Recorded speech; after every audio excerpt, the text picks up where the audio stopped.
No one tells you that Cantonese numbers aren't just for counting, they are actually secret codes for native speakers. Hi guys, welcome back to Cantonese in 365 days. Today we are going to talk about Cantonese idioms that involve numbers, and I'm going to teach you how to use them. 二五仔 This means a traitor or snitch. 我哋當佢兄弟，佢竟然做二五仔。我哋當佢兄弟，佢竟然做二五仔。二打六 This describes someone who's unimportant, a small fly, a nobody.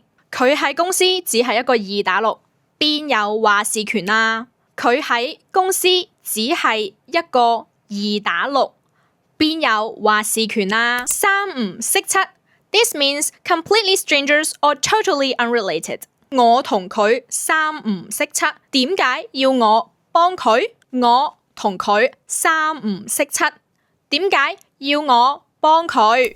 九唔搭八 This means someone's talking nonsense, completely off topic, or what they're saying makes no sense. 佢講嘅嘢九唔搭八，都唔知佢想點。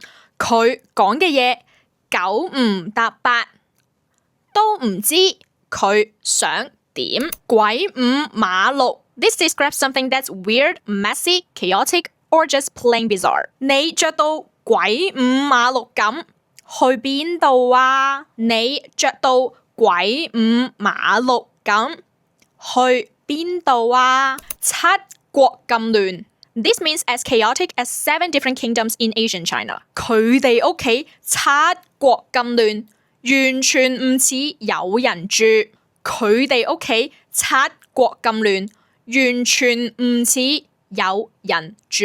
亂噏廿四 This means talking nonsense. 佢成日亂噏廿四，都唔知邊句真邊句假。佢成日亂噏廿四，都唔知邊句真邊句假。十五十六 This means hesitant or undecided. 我依家15、16，唔知去唔去好。我依家15、16，唔知去唔去好。七七八八 This means something is almost done. 啲嘢我做到七七八八啦，聽日可以交貨。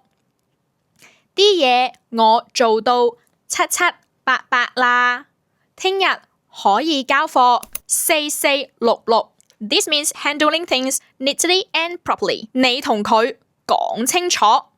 四四六六拆掂佢。你同佢講清楚。四四六六拆掂佢。The last one, it's my favorite. 唔理三七廿一 basically means I don't care the consequences. I'm just going for it. 佢唔理三七廿一，辭咗工先算。佢唔理三七廿一，辭咗工先算。That's all for today. If you're interested in more secret codes in Cantonese, I'll make another video for you. See you tomorrow!